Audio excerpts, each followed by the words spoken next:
Welcome back to another episode of Rock Boys Football Sneaky. Week one matchup that not many people are talking about, but a matchup that as a college football fan, I'm fired up about. Penn State heading on the road to play a West Virginia team that won 9 football games last year. This is a West Virginia team that Neil Brown had this team kind of just believing in themselves in the 2023 year. And I think if you're a West Virginia fan, can you continue that momentum going into 2024, returning a lot of key players from that 2023 year? And you look at Penn State, we've been saying this all offseason, one of the more intriguing teams that you see in the country. There is a reality where this Penn State team is one of the most dangerous teams that you see in all of college football. 2 new coordinators coming in.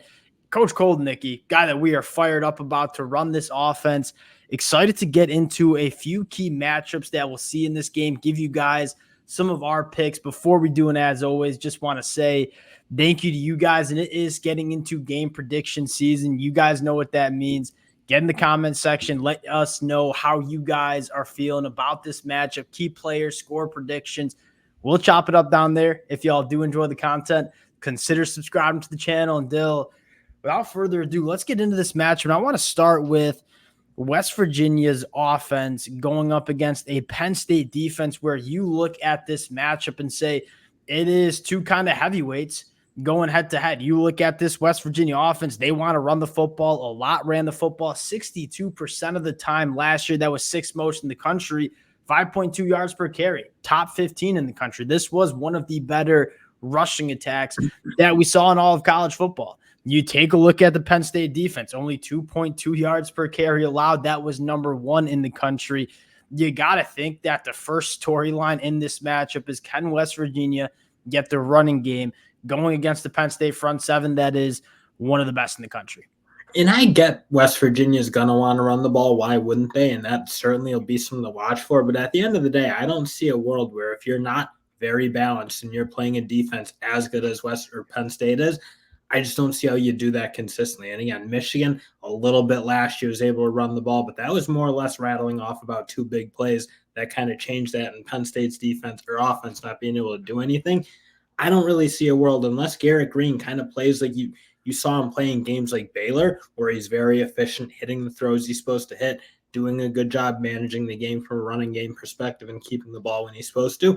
I don't really see a way they move the ball if they just think they're going to run down Penn State's throat. That's the biggest storyline. Is I think a lot of West Virginia fans would probably agree with that kind of take as well. I don't think West Virginia just runs all over a Penn State defense that, again, is going to be one of the best defenses in the country against the run. But what made this West Virginia team on offense so fun last year is not only, okay, they wanted to run the football a lot.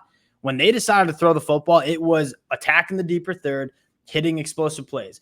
Garrett Green's average depth of target, I believe, was top 5 in the country last year. I mean, West Virginia was basically an offense that, hey, we're going to run the football a lot, and then we're going to force you to kind of respect what we can do running the football. Then we're just going to throw it long. And you look at West Virginia, one of the keys to this matchup is, can you find some of those explosive plays that you go back to week 1 last year, they weren't able to find? West Virginia, this one, you got to be able to hit the explosive plays, which they showed the ability to do at a high level in the 2023 year. And Penn State's got to replace a couple guys in that secondary, and they're going to be really, really good. You got young guys like Cam Miller who are going to, I'm sure, step up and play really good ball. But again, you get them early, you get them at home. Can you hit a couple of those plays? Because you're kind of right. West Virginia was able to manufacture big plays. I do think that offensive staff they're really good at drawing it up. And I think Garrett Green's legs and his ability to work in that run game, again, create a lot of different looks for defenses and enforce some issues. And if they can put them in conflict just a couple times, that's probably, again, the way they can score. Because I'm kind of still on the fence like, well, if you just expect to drive the ball consistently on Penn State, I don't think I've seen anyone really do that in a long time. And I think Neil Brown and this West Virginia staff know that. Like, I think they know that, hey, we're not just going to be able to run the football consistently down Penn State's throat and win this football game. We have to hit these explosive plays. And I think one thing that excites West Virginia fans is, at least it's hard to see the wide receiver room being as bad as it was last year. I mean, you talk about a wide receiver room that just struggled with drops and making plays down the field. that was West Virginia. You bring in some intriguing transfers. I think they really hit one with Oklahoma State wide receiver Jaden Bray. Can you have some of these wide receivers emerge and go make plays for Garrett Green down the field? That's one of the storylines if you're a West Virginia fan heading into 2024. Because now, I think, frankly, you do feel okay that your offensive line's just not going to get like boat raced. Agreed. And that's the thing. When Penn State can smell flood in the water on teams that can't block, I mean, they're just all over you. And I think, again, West Virginia, I'm not saying they're going to dominate Penn State. I do think Penn State is favored in that matchup, if you will, on the line of scrimmage, just because their defensive line's so good. But I think West Virginia can do enough to give themselves opportunities, and that's where it comes down to Garrett Green playing solid football and not missing the throws he's supposed to make, which you did see at times him do last year in games when he was on. I mean, that offense looked really, really difficult. I think that's a really good point. And you look at Penn State and how they dominated so many teams that just couldn't hold up in pass protection against Penn State, who, again, I probably should have noted this, sacked the quarterback 12.5% of dropbacks. That was number one in the country. West Virginia, led by Wyatt Millam, one of the best tackles in the country, they will be able to handle themselves up front. But again, I don't see West Virginia just running for 300 yards and controlling this game along the line of scrimmage. So these explosive plays going to need to happen. You flip the side here, Dill, I think this is one of the more intriguing storylines of all of college football, and that is this Penn State offense. James Franklin bringing in at least one of my favorite offensive coordinators in Coach Koldnicki. Have, let's say, a really talented quarterback in Drew. Can you find the explosive plays in a passing attack where West Virginia, granted, they were really banged up last year in the secondary. Outside of Beanie Bishop, that was a leaky secondary.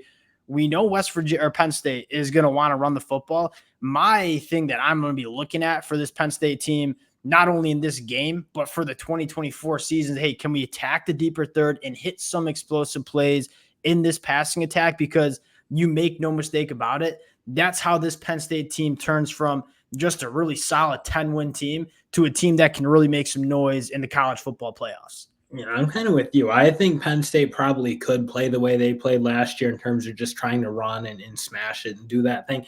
I think they probably win this game getting away with doing that, but I'm kind of with you. At the end of the day, I think you want to see some of that Koldnicki like flair, if you will. And Koldnicki's going to run the ball. We've already talked about it. I think people perceive Kansas as a spread, throw the ball around, but they run the ball a ton and work everything kind of off of play action. I think you want to see that. I think you want to see them try to get their playmakers involved and be a little bit more creative at the end of the day. Because, again, I do think they could probably deal with this game with being a little bit more bland.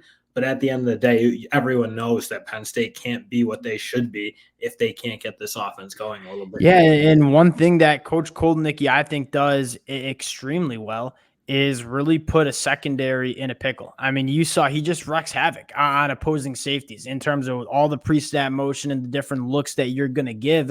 So West Virginia secondary, that's got a lot of new faces in the back end. Can you kind of attack some of that chemistry in the back end for West Virginia? That's kind of another storyline. And try to play in space, because even you look in this game, I think West Virginia also has got to replace some really good linebackers. I mean, Lee Koba is about as good as we've seen at the or in that conference last year, at least.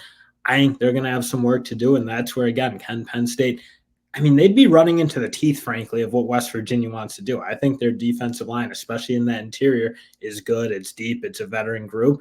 I think, again, could Penn State probably manage? Yes, but if they're going to put a game plan together to really attack West Virginia, I think it does come getting after that secondary a little bit. That's got to replace a ton of guys in trying to make that West Virginia linebacker group play in space and be athletic. Most important player for West Virginia, who you got?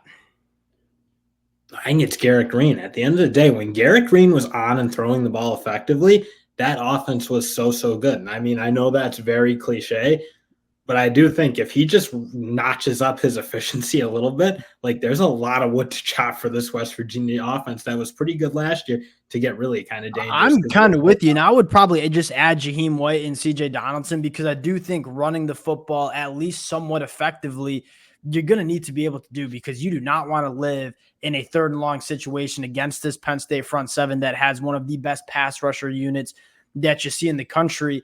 Totally agree with you, though. Garrett Green, there was some meat left on the bone in terms of what they could do in that passing attack. And when you saw Garrett Green play really good football, this West Virginia team could put up a lot of points. Can he be a little bit more consistent going into 2024? Dill, Penn State, key player, who you got?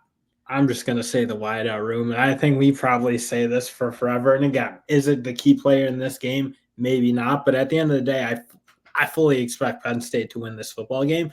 But I want to see this wideout room show you something. And it's been years and people have been calling for it forever. But I really want to see somebody, or not somebody, but that group as a whole, some of those young guys, Saunders, Evans, step up and just look like they have some dynamism to them. I would have shouted out Julian Fleming, probably the most. I think I know Julian Fleming. I know what he can do on the boundary and how good he is.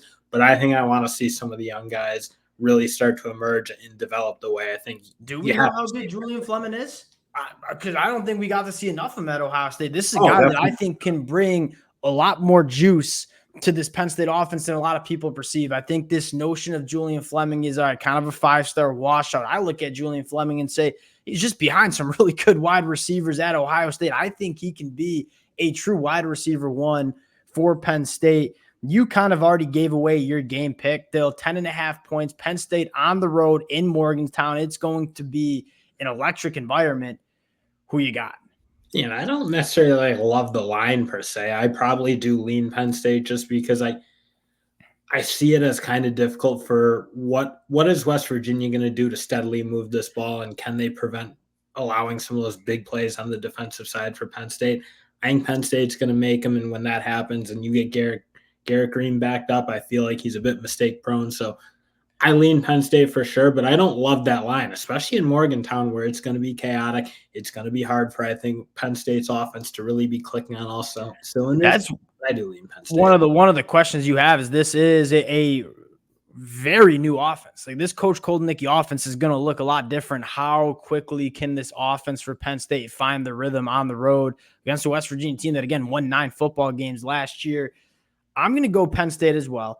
And it's a little less for the same reason you have. I think you're being a little disrespectful to this West Virginia team, quite frankly. I look at Penn State and say it's just a really tough matchup for West Virginia. Like, this is a West Virginia offense that is predicated on running the ball effectively. I just have a hard time seeing them run the ball effectively against the Penn State defense, specifically in the front seven that is as good as what Penn State is. So from a matchup standpoint, I'm going to lean Penn State to go on the road and cover this number. West Virginia is dangerous. It's going to be a rowdy environment. This is one of those games that everyone wants to talk about, like Georgia, Clemson, or Texas A&M, Notre Dame. Now, don't get me wrong. I'm fired up for those games as well. This game is going to be really, really fun as well. Fired up for it. They'll probably a game that we take a look at from a couple of different angles over the next 2 months. Appreciate you guys rocking with it. Would love to hear your score predictions, your game picks in the comment section. We'll talk to y'all later.